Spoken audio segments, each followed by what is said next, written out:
Hi കൂട്ടുകാരെ, എല്ലാവർക്കും ഇന്നത്തെ ബ്ലോഗിലേക്ക് സ്വാഗതം. നമ്മളിന്നൊരു യാത്ര പോവാണ് കേട്ടോ. തമിഴ്നാട്ടിലുള്ള മണ്ടക്കാട് ദേവി ക്ഷേത്രത്തിലെ 51 കലത്തിലെ പൊങ്കാല നിവേദിക്കാൻ പോവുകയാണ്. അപ്പോൾ ചിട്ടിയുടെ നേർച്ചയാണ്, സൈഷേൻ്റെ ചിട്ടിയുടെ നേർച്ചയാണ്. അപ്പോൾ ഞങ്ങളെല്ലാവരും കൂടി ഒരു ഗ്യാങ് ആയിട്ട് പോവുകയാണ്. കാരണം 51 കലമൊക്കെ എന്ന് പറയുമ്പോൾ നിറയെ ആൾക്കാർ വേണമല്ലോ. അങ്ങനെ അവർ എൻ്റെ കുഞ്ഞിനെ, രണ്ടാമത്തെ കുഞ്ഞിനെ കലച്ചേച്ചിയും ചിട്ടിയെല്ലാം കൂടെ കാറിലാണ് കൊണ്ടുപോകുന്നത്, വെയിലായതുകൊണ്ട്. പിന്നെ ഞാനും സൈഷേട്ടനും അബിക്കുട്ടനോട് ബൈക്കിലും, പിന്നെ ചിറ്റപ്പനും പിന്നെ ആവണി മാളുവും ചിറ്റപ്പൻ്റെ സ്കൂട്ടിയിലാണ് പോയത്. പിന്നെ നമ്മൾ നേരെ ചെന്ന് അമ്പലത്തിൻ്റെ അടുത്തുള്ളൊരു ഹോട്ടലിൽ പോയി ആദ്യം തന്നെ ഫുഡ് കഴിക്കുകയാണ്. രാവിലത്തെ ബ്രേക്ക്ഫാസ്റ്റ് കഴിക്കുവാണ്. നല്ല ചൂട് നെയ്ദോശയും സാമ്പാറും ചട്നിയായിട്ടാണ് ഞാൻ കഴിച്ചേട്ടോ. അപ്പം നമ്മൾ അത് കഴിഞ്ഞിട്ട് കടലിലേക്ക് പോവുകയാണ്. കടലിൽ ചെന്നിട്ട് തീർത്ഥം തളിച്ച് ശുദ്ധി വരുത്തിയതിന് ശേഷം വേണം അമ്പലത്തിലേക്ക് കയറുവാൻ. അതുകൊണ്ട് നമ്മൾ നേരെ കടലിലോട്ട് പോവുകയാണ്. എൻ്റെ രണ്ടാമത്തെ പനി ചോറ് കൊടുത്തിട്ടില്ല കേട്ടോ. 5 മാസം ആയതേ ഉള്ളൂ. അപ്പോൾ സൈഷേട്ടൻ അവനെയും കൊണ്ട് പുറത്ത് വന്നു. ഞാൻ ആദ്യം പോയി തൊഴുതിട്ട് വന്ന് മേടിച്ചിട്ടാണ് സൈഷേട്ടൻ തൊഴാനായിട്ട് അകത്തേക്ക് പോയത്.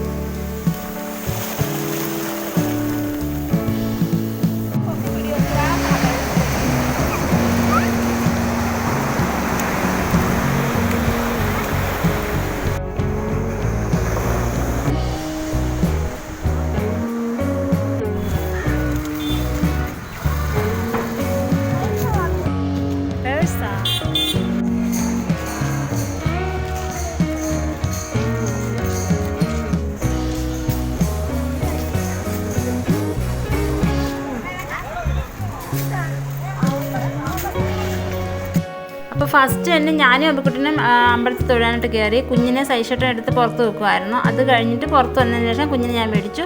അതിന് ശേഷമാണ് സൈഷേട്ടൻ അകത്തേറി തൊഴുത് കേട്ടോ.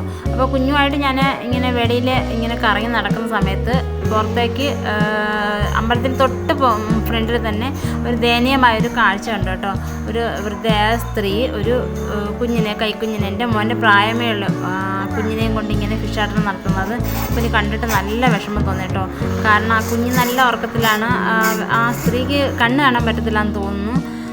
അങ്ങനെ ഞാൻ നേരെ എനിക്ക് എന്താ തോന്നിയത്, പെട്ടെന്ന് തന്നെ എനിക്ക് അതിനടുത്തുള്ളൊരു കടയിൽ പോയി ഞാൻ ഒരു ബിസ്ക്കറ്റ് മേടിച്ചു. പിന്നെ കുറച്ച് സ്വീറ്റ്സ് മേടിച്ചു. അത് രണ്ടാമതാണ് മേടിച്ച് കൊടുത്ത സ്വീറ്റ്സ്. ബിസ്ക്കറ്റ് മേടിച്ച് കൊണ്ടു കൊടുക്കുവാണ്.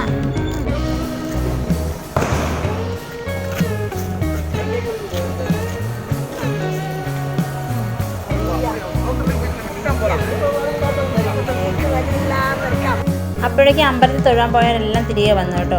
പിന്നെ ഇനി നമ്മൾ പൊങ്കാലിടാനുള്ള പ്ലാനാണ്. അപ്പോഴേക്കും ഒരു 11 മണിയൊക്കെ കഴിഞ്ഞിരുന്നു. നമുക്ക് എപ്പോൾ വേണേലും ചെന്ന് പൊങ്കാലിടാം കേട്ടോ. പൊങ്കാലടുപ്പോൾ നിറയെ ഉണ്ട്. പിന്നെ ഭാഗ്യത്തിന് അന്ന് തിരക്കുമില്ലായിരുന്നു. അന്നൊരു ചൊവ്വാഴ്ചയായിരുന്നു. എന്നിരുന്നാലും ചൊവ്വയും വെള്ളി നല്ല ആവേണ്ടതാണ്. എന്നിരുന്നാലും അന്ന് തിരക്കില്ലായിരുന്നു. അപ്പോൾ നമ്മൾ നല്ല ഒരു കുഴപ്പമില്ലാതെ നല്ലവണ്ണം പൊങ്കാലിടാൻ പറ്റി. അപ്പോൾ ഒരു 3 റോയിലാണ് കലങ്ങൾ വെച്ചിരിക്കുന്നത്. ഇത് ആവണി എൻ്റെ കുഞ്ഞിനെ എടുത്തിച്ച് കളിപ്പിക്കുകയാണ്. ആ സമയം നമ്മൾ പൊങ്കാലിടാനുള്ള തിരക്കിലാണ് കേട്ടോ. നിറയെ ആൾക്കാർ വേണം. നമുക്ക് ഒരു എൻജോയ്മെൻറ്റ് പോലെ ഒരു നല്ലൊരു അനുഭൂതിയാണ്. ഇത്രയും കലത്തിൽ കുഞ്ഞു കലങ്ങളാണ്, കുട്ടി കലങ്ങളെ 3 റോയിൽ വെച്ചിട്ട് ഒരിടത്ത് കത്തിക്കുമ്പോൾ ഒരിടത്താണ്, ഒരിടത്ത് അണയുമ്പോൾ ഒരിടത്ത് കത്തിക്കും. അങ്ങനെ മാറി കത്തിച്ചാണ് പോകുന്നത്. അത് കഴിഞ്ഞിട്ട് കുറച്ച് നേരം റെസ്റ്റ്. അബിക്കുട്ടനെ പാലൊക്കെ കൊടുത്തിട്ട് ഇങ്ങനെ ഇരിക്കുവാണ്. പൊങ്കാലയിടാൻ ആഗ്രഹിക്കുന്നവർ പൊങ്കാല സാധനങ്ങളെല്ലാം അമ്പലത്തിനടുത്ത് തന്നെ കിട്ടും കേട്ടോ. വിറക് സഹിതം, വിറക്, ചട്ടി, എല്ലാ സാധനങ്ങളും അമ്പലത്തിൻ്റെ അവിടെ നിന്ന് തന്നെ കിട്ടുന്നതാണ്. പിന്നെ നമ്മൾ വീട്ടിൽ നിന്നാണ് മേടിച്ചുകൊണ്ട് വന്നത്. നമ്മൾ വീടിൻ്റെ അടുത്തുനിന്ന് ഒരു കടയിൽ നിന്നാണ് സാധനങ്ങളെല്ലാം മേടിച്ചുകൊണ്ട് പോയത്.